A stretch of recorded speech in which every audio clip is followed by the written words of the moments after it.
Eu queria ouvir de você uma questão de que o Instituto Vladimir Herzog está muito empenhado em trabalhar e discutir, que é a questão da memória. Memória que é fundamental para o teu trabalho, para o cinema brasileiro e para a justiça no Brasil. O Instituto está empenhado em reabrir uma discussão sobre a lei de anistia. Nós entendemos de que o Brasil é um país violento porque é um país que nunca produziu as condições necessárias para que seja feita a justiça no Brasil, promovendo o fim da impunidade. E nós estamos com uma campanha de Reinterpreta Já STF, que tenta fazer com que o STF, mobilizar a população brasileira, a sociedade brasileira, para que o STF retome a discussão sobre a reinterpretação da lei da anistia. Se o Brasil não assumir a responsabilidade pelos acordos e os pactos internacionais que consideram o crime de lesa humanidade como crimes não passíveis de anistia que não podem prescrever, nós não conseguiremos virar a página da história do Brasil. E assim nós continuaremos convivendo com isso que nós estamos vivendo hoje no Brasil, que é a violência, o desrespeito ao Estado de Direito, o desrespeito à democracia. E eu sei que isso tem muito a ver com todo o trabalho, com toda a liberdade de expressão, com todo o trabalho de cinema e de arte no Brasil. Eu queria um pouco ouvir de você o que você pensa disso. Obrigada, Rogério. Linda pergunta. E a questão é o seguinte. Enfim, a gente estava até falando isso no último bloco, né? Que o que nós vivemos hoje é esse afloramento, por assim dizer, de uma violência que sempre esteve presente, né? Uma das questões, aí eu vou voltar à questão do 15 Filhos, porque uma das consequências da gente ter realizado o filme foi nós tivemos que refletir sobre o que ele significava e debater com as pessoas, né? E ao debater com as pessoas, o que foi ficando claro cada vez mais é essa questão da memória do medo. Ou seja, que existe uma dimensão privada da dor, que é a dor da perda pessoal. Eu perdi meu pai, o outro perdeu a mãe, o outro, enfim, etc. E a dimensão pública. A dimensão pública pertence a todos. Né? E isso era algo que era muito importante pontuar. Porque a nossa compreensão não é que nós éramos... Que, claro, quem perde o pai na tortura é uma vítima, sem dúvida. Porém, não era... o nosso mote não era esse. Nós entendemos que todo mundo tinha sido vítima. Quando alguma pessoa de um país morre na tortura,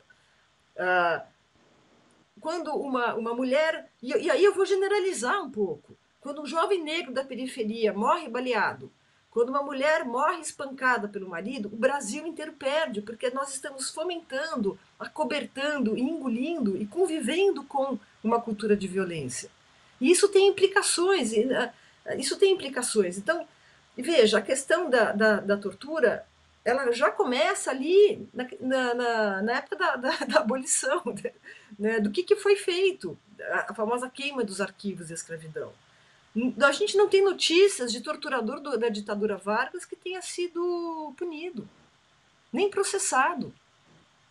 Ou seja, a história de impunidade da tortura no Brasil é uma história que vem desde sempre, desde que esse país foi invadido pelo colonizador branco, que se perpetua isso como um modo de operar, é um modo de dominação social. Não está desvinculado. A gente tem o lado da alegria, que é o nosso respiro contra a violência. É o respiro que a população encontrou para conseguir sobreviver. A subjetividade sobreviver à violência do Estado e seus representantes diretos e indiretos. Porque a milícia é um representante indireto do Estado. A gente sabe as ligações que tem a milícia com a polícia, né?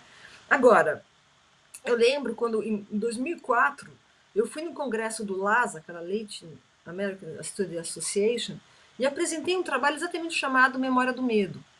Essa apresentação desse trabalho motivou a vinda para o Brasil de um representante da Transitional Justice, que é aquele organismo que estava promovendo a pacificação do Peru, que, como se sabe, teve a questão da guerrilha do Sendero Luminoso, dos embates com as forças, e havia um problema nas vilas, porque metade era governista e metade era do Sendero. Como é que você pacificava um pequeno vilarejo na cordilheira? Né? E aí, eu não sei o que aconteceu, porque nisso eu tenho vários avatares na minha vida. Nessa época eu devia estar envolvida com algum outro avatar, quando veio a pessoa da Transitional Justice, a gente teve um almoço, eu não consegui seguir adiante para entender o que estava acontecendo. Mas respondendo ao Rogério, sem dúvida alguma eu preciso reinterpretar essa lei da anistia. E tortura é crime hediondo. E é crime hediondo na ditadura e é crime hediondo hoje. É crime hediondo, ponto.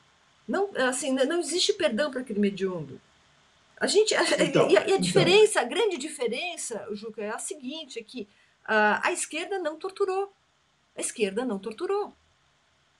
A tortura é crime hediondo. Veja bem. Aí há uma série de questões, né, Marta? Quer dizer, primeiro que há uma confusão brutal nessa discussão no Brasil, de dizer a anistia para todos, a anistia não pode contemplar a violência de Estado.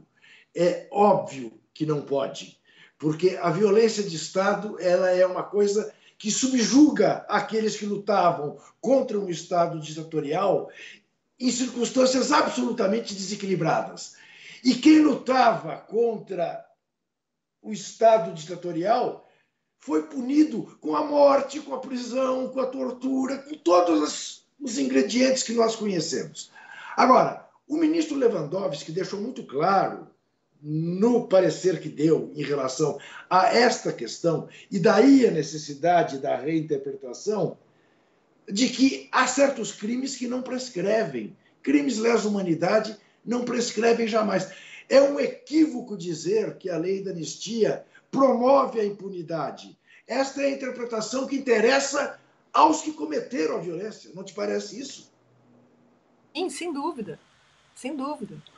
É preciso reinterpretá-la. Agora, é claro, quando é que a lei de anistia foi promulgada? Em 79, por um ditador. Entendeu?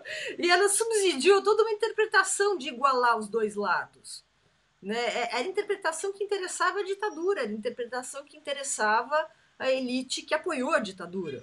Né? E a elite que apoia este governo. Vamos lá, o governo não se sustenta de brisa, né? Tem apoiadores. Claro.